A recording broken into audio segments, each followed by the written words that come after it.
আচ্ছা, তোমরা এইভাবে কোনোদিন এঁচোড় রান্না করে খেয়েছো, যার স্বাদ হবে অসাধারণ আর উপকরণ হবে খুবই কম?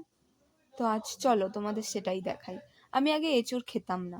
আমার দিদি একদিন বলল যে আমি এমন ভাবে রান্না করব তুই চেটে পুটে খাবি, কিন্তু খুব বেশি কিছু মশলা দেব না। চলো তাই আজ সেই অসাধারণ এঁচোড়ের রেসিপি তোমাদের সামনে তুলে ধরি। ভালো লাগলে ভিডিওটা অবশ্যই লাইক করো।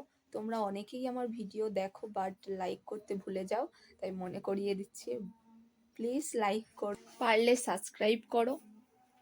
তো চলো বেশি কথা না বাড়িয়ে দেখিয়ে দিই তোমাদের রেসিপিটা।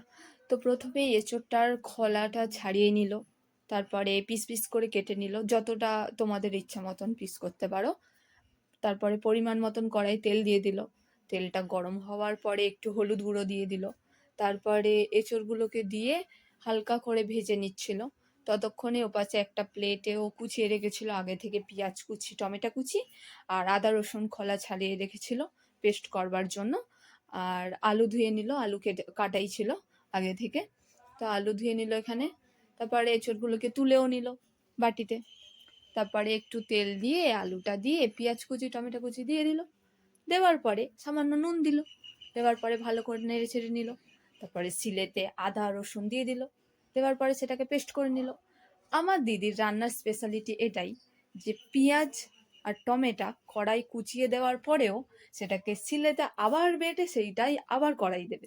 তো সেটাও দিল, দেওয়ার পরে নাড়াচাড়া করে নিল। তারপর আদা রসুন জিরে বাটাটা দিয়ে দিল, দেওয়ার পরে ভালো করে নেড়ে চেড়ে নিল। তারপরে হলুদ গুঁড়ো আর লঙ্কার গুঁড়ো, এখানে কিন্তু কাশ্মীরি লঙ্কার গুঁড়ো ইউজ করলো।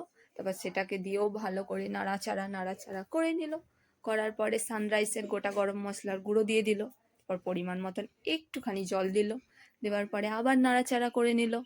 এঁচোড়গুলো তারপরে দিয়ে দিল, দেওয়ার পরে একটু কষার পরে জল ঢেলে দিল। এই রান্নার স্বাদ তো প্রত্যেকবারেরই মতন অসাধারণ ছিল, আমিও খুব খুশি হয়েছি। তোমরা পারলে একবার বাড়িতে বানিয়ে খেয়ে দেখো, খুবই ভালো।